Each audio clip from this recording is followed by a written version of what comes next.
Testament in the Hebrew language that God gave the Old Testament in. Thousands of handwritten manuscripts have been found. But here was one of the challenges. Just getting them done was a challenge. But here's another challenge. If a false teacher was making a copy, he could change a few things. Yes. He could take some things out. Matter of fact, you find out continuously in the bad manuscripts, you find a series of changes. Folks would change the gospel to make it salvation by works. False teachers want you to believe you have to work for them in order to go to heaven. And salvation by faith destroys all their power. And man has always rebelled at the idea of the Trinity. And so a lot of folks would change references to Jesus as the Son of God, or change references to the Trinity. And then frankly, a lot of false teachers find being a religious leader is a great place to put yourself in position to take advantage of vulnerable people. And they don't like God's laws and morality. So they would fudge on those one way or another. However, when a man would begin to fake a manuscript by inserting his own ideas, they were never very popular for this reason. Say, I make a manuscript and I fake everything that's in it, or fake this or that or the other, but you've got one, and you read mine, and you've got one, and you read mine, and you've got one, and then immediately you know it's a fake, and you begin to label it as a fake, and you begin to label the preacher as a fake. The early writings of Christianity are full of commentary about people saying, don't trust that man, don't trust his copy. One fellow did a copy of Ephesians, and so he said, no, take that to the church at Ephesus and compare it to the original. Fakes were easily spotted. They weren't popular. If a fellow produced a fake, there weren't very many copies of it made. Consequently, hundreds of years later, when folks begin to look at old manuscripts and you find one that is different than the rest, that was fake. The truth is, and it's an amazing thing, in the day and age in which you and I live, people have advocated the idea that 99% of the old manuscripts that agreed were wrong. And the truth is to be found in less than 1% of the old manuscripts. It's a bizarre and ridiculous idea. It's not done with any other ancient book. The idea that the majority must be wrong. But today, I mentioned earlier, 200 English Bibles in print. One of them based on the majority manuscript. And every other one based to some degree on the minority manuscripts. I'm on the board of an organization. It's not a religious organization as such. It's called the Society for the Study and Preservation of the Majority Text, because it concerned these old texts and the majority type that the King James is based on. Again, by definition, they're old. People haven't been doing handwritten Bibles since the invention of printing. And many of them are crumbling. They're owned by churches, they're owned by museums, they're owned by libraries, and many of them are in very bad shape and getting in worse shape. And the whole purpose of this organization was twofold: teaching folks how to keep them. There's a certain kind of container they should be in, certain temperature they should be at. It's very important to protect them from moisture. They crumble when they get wet. And then secondly, to photocopy them and put them on the internet so anybody could look at them if they chose. And that's what the involvement has been. And I was asked to be on that. Truth is, out of 6,000, if you looked on a computer, old websites say there's 2,000 of them, 3,000, 4,000, 5,000, 6,000. You can find a list of them, where they're at, and all that kind of thing. Not a one of them is owned by Baptists. Not a Baptist church. Not a Baptist college that owns them. But the people that put this board together said, the funny thing is, it's the Baptists who are out defending the majority text against the ridiculous argument of the minority text. So they said, we ought to have at least a couple Baptists on the board of this. And they invited Dr. David Brown himself. And after this got started, got a website, the website got up and so forth. A Greek monastery, in Greece itself, got a hold of us and said, you read the list of 6,000 old manuscripts? Said, y'all know there's a lot more than that?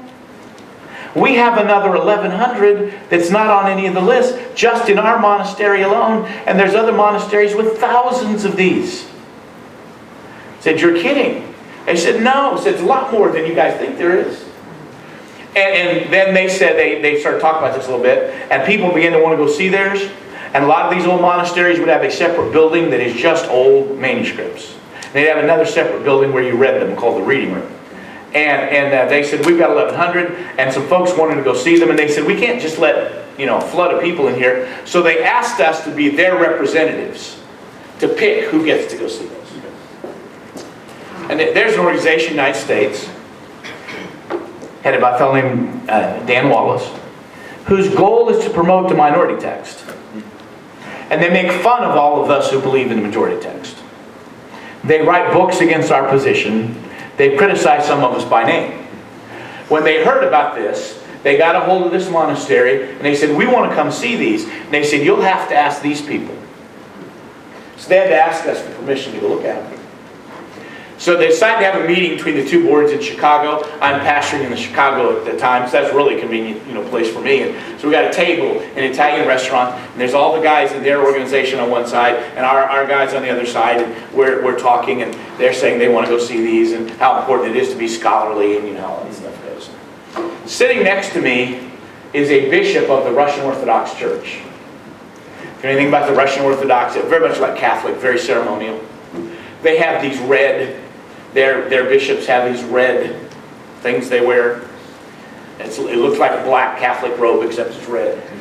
And he happens to be the Russian Orthodox bishop in charge of the study and preservation of majority text. He's sitting right next to me. He throws me for a loop, because it turns out he's from Texas. And when he speaks with a Texas accent. For all the world, you could close your eyes when he was talking and you thought John Wayne was sitting next to you. Just completely threw me. But Dan Wallace sitting right across from us, and this guy speaks up, and he says, you guys are the phoniest scholars in the world. You think you're really smart, but you don't have the faintest idea what you're talking about. He said, any 10-year-old Russian Orthodox boy in the world would know that you don't believe the minority text. That you go with the majority text. And he gave this example. He said, in the United States, comic books are a big business today. He said, if you had an edition of Action Comic #1, which is when they introduced the character of Superman, in good condition today, it would be worth over $1 million. And just a couple weeks ago, somebody walked into a comic book convention in California with one, and they got $1.1 million for it. I wish I could find one. Yeah, any old comic books at home you want me to look through, just let me know. And he said, if somebody walked into a comic book convention, they said, look, I got an Action #1. Only in my Action #1, Superman gets killed. And that's the end of the story. How much money would he get? Nothing. Because he said every comic book collector in the world would say, that's a fake. It doesn't match all the others. He said the comic book people are better scholars than you are. My King James Bible is the only English Bible that every single word is based on the authority of the majority text. Amen. A Bible from the right text. People say, well, what about the New King James? People say the New King James from the majority text. And most of it is. Just in a few places they go to the minority text as their authority. Well, I always answer that with this. Say it's a hot day here in Florida. And I came in, he said, Brother Stringer, would you like something to drink? And I said, yes. He said, you have 3 choices. Here's a glass of water that is full of poison. Or here's a glass of water that has a little bit of poison in it. And here's a glass of pure water. Which one would you like? Which one do you think I would take? So, well, a little poison isn't as bad as a lot of poison. Does it make any difference? And we should have a Bible that is pure, that is accurate, that has every word that God gave. Amen. He said, but some of those words aren't easy to understand. Really? You mean the Bible does? Okay, watch out. Our new Bible reads, like it's a 6th grade reader. Really? That's a credential to you? The Bible compares itself sometimes to milk, and sometimes to water, and sometimes to bread, and sometimes to meat. It isn't always supposed to be simple to understand. If you have a book that is always simple to understand, it's missing the depth of the words that God gave. Yes. My King James Bible is based from the right text.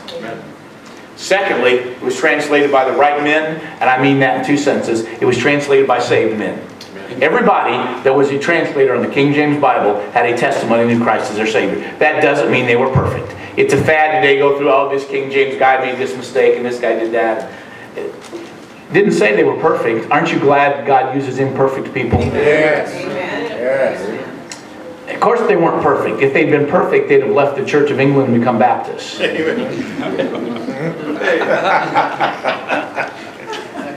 But two things about him.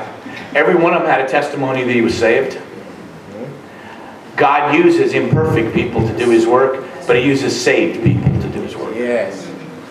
Most Bible translations are produced by quite a conglomeration of people, including many or all who are not saved. God is not using unsaved people to preserve His Word. Yes, He uses imperfect people, but He uses imperfect saved people. And every King James translator had testimony that he was saved man. And secondly, they were the greatest collection of language scholars ever gathered in one place in the history of the world. 2011 saw the 400th anniversary of the King James Bible. And I got to speak at the official conference for it that was in Washington, D.C. And there were people from different perspectives. They're all just there to say something nice about the King James Bible. But it was being televised, and we were actually in a makeup room getting TV-type makeup. It's interesting because in the makeup room, there were pictures of all the celebrities that is at George Washington University. You know, they've got makeup there for TV broadcast. And right there in the booth, they're putting the makeup on me. And they had a picture. There was Hillary Clinton's picture. And Henry Kissinger's picture. They had sat at the same table getting makeup put on them before, so I really felt important. We were in there, and the guy with me, there were two people to a room, and the guy with me was from India, and he was speaking solely on the subject of the language credentials of the men who did this translation. It's in the history of the world. Nobody's ever collected men with those kind of credentials together for one project, anytime, anywhere. So I find people all the time say, well, a better translation would be. I said, I checked that out with 54 of the greatest linguistic experts in the history of the world, and they all disagree with you. And most of the time, they don't know what I just said. What I just said was I read the King James Bible. People get confused on the number because there's an official number, but they didn't all show up. And some people showed up that weren't on the official committee. But it's actually 54 men that did the work. You'll see different numbers. But every one of them has better credentials as a language translator than you do. So why should I accept you to correct all 54 of them? It's the right text. The right men. Had the right doctrine. Every one of them believed the Bible was the Word of God, that God did not give ideas, that He gave words. And believing that God gave the words, they believed it was their job to accurately translate those words, and that they would be in trouble with God if they messed with His words. Yes. People who don't believe God gave the words in the first place feel real comfortable about changing things. People that do believe God's words, in fact, they made the statement. When I made the statement, they were not the authors of anything. They were God's secretaries. In other words, a boss is dictating a letter to a secretary. That secretary is expected to use what words? The words boss gave. Does she get to change them to her own? She's likely to be in trouble really soon. Okay. It's the right text. Comes from the right men. The right doctrine was behind it. Fourthly, they used the right method. I mean by this, God had worked on the heart of people. It starts with William Tyndale, the 1500s. What we call the King James Bible tradition is really the Tyndale through King James Bible. The Bible is translated in English and then translated again and translated in again. And each time they're trying to make the translation better. Starts with William Tyndale in the 1500s. He does a unique thing. There were two kinds of English back then.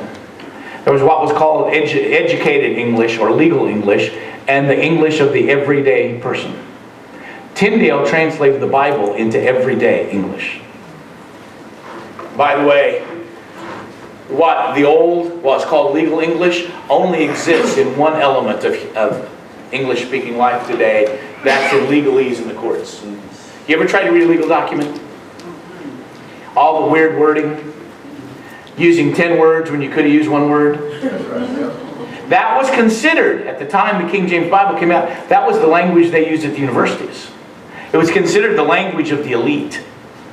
When Tyndale translated the Bible, he translated it into everyday English, and it changed the English world. Yes. And then there are 5 more translations